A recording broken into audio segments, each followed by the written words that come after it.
Hey guys, Terry here. So you may notice it's been a little while, a couple weeks since I posted videos, because I've been busy moving my desk to a new room.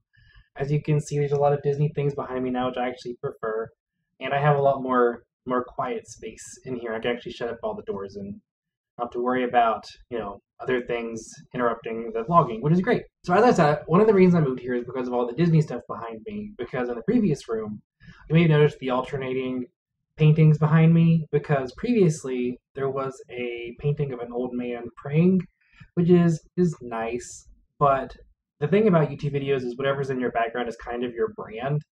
I really didn't want that to be my brand, but I love Disney stuff, so this is great for my brand. But if you notice, there's a lot of Beauty and the Beast things. There's a couple of prints basically from the movie, and I love them, but I thought that this might be a good chance for me to talk about Beauty and the Beast, the movie. One thing that really bugs me is whenever people talk about Belle as having Stockholm Syndrome. For those of you that don't know, Stockholm Syndrome is whenever somebody is captured and they start developing feelings for their captor. Like they try to justify the situation, like I'm here because he loves me, he cares about me, or she cares about me.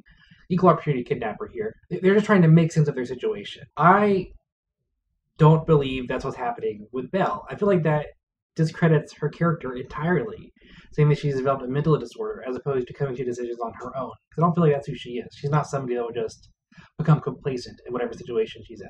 Disclaimer, I am not a psychologist, nor have I ever studied psychology. So if I say anything wrong, call me on it. I'd rather you do that than, me believing that I'm right. So what I'm going to do is just discuss why I believe Belle developed feelings for the Beast outside of Stockholm Syndrome, and why I believe that that's not what happened. Reason number one, she's really smart and curious. We see very early on that Belle loves to read. We see her reading books in the beginning. We see the people around her think that she's really strange because she likes to read and has opinions of her own, which is ridiculous, and I think that's what they're trying to say. And then we see her love for adventure and her frustration that she has nobody around her that she can really talk to. And I feel like whenever she's in the castle with Beast, what she's doing is trying to logically figure out what exactly is happening. And that's why she starts to realize what's actually happening with the Beast, and why she starts to understand what's really going on, and why she starts to see the Beast in a different light. It's not because she's trying to justify what's happening, but it's because she has a better idea of what is happening. And I feel like whenever we just say that she developed Stockholm Syndrome, then that just discredits her brilliant mind and her lust for knowledge. It makes it seem like she just accepted her situation as opposed to desperately trying to figure out what her situation really is. Reason number two, it took a life and death situation for Belle to even consider liking the Beast. Whenever Belle is first kidnapped by the Beast, she refuses to have anything to do with him. She won't eat dinner with him. She doesn't want to even get to know him at all. She doesn't like him because she's kidnapped her father and then traded her for him, and now she's kidnapped and she can't stand that.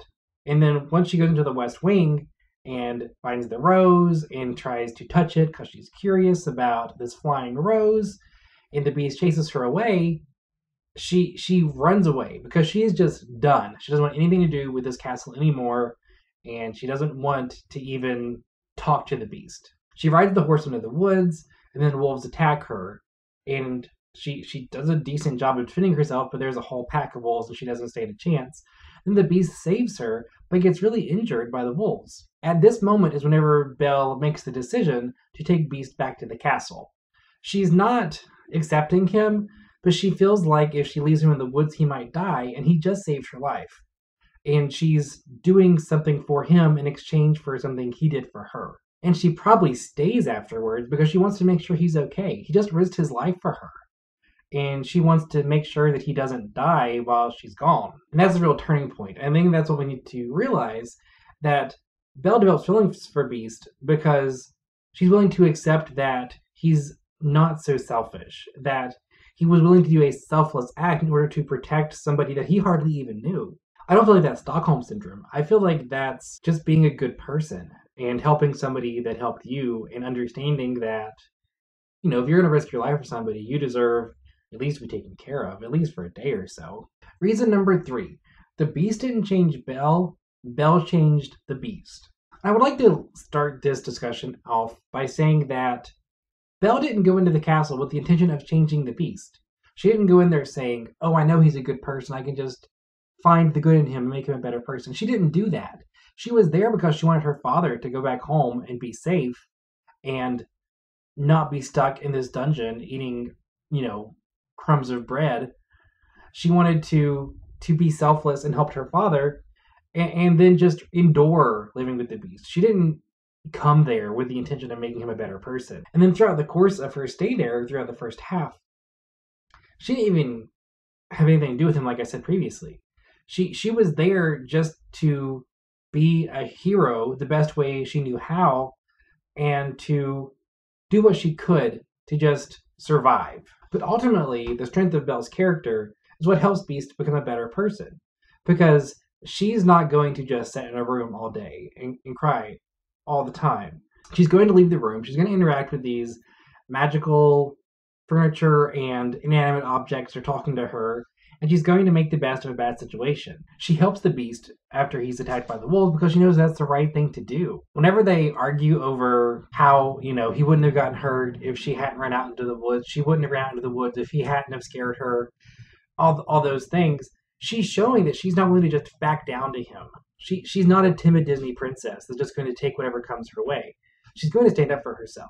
And ultimately, her having the ability to stand up to the beast, what helps him see that he doesn't have to live his life being so mean to people all the time and being the boss. It's okay to let someone else have control every now and again. And Belle showed him that, which I think is probably the furthest thing from Stockholm Syndrome. I feel like she made him a better person just by being who she was, and that showed him that if he had somebody else strong in his life, it would help balance him out and make him a better person. So that's my 3 reasons why I believe Belle did not have Stockholm Syndrome. If you agree with me, be sure to put it in the comments below. I'd love to read it. If you disagree and you have other reasons, maybe factual reasons that I would love to hear, put those into the comments as well. If you enjoyed this video, you should obviously like it. If you'd like to see more videos like this one, you should click on subscribe. I post videos regularly.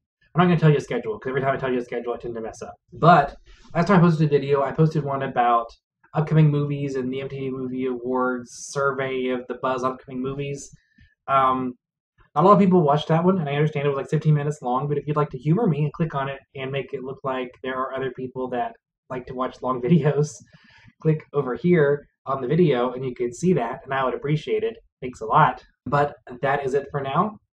I'll see you next time. The MTV Movie Awards, those are probably the people that are going to be voting on things involved in the MTV Movie Awards.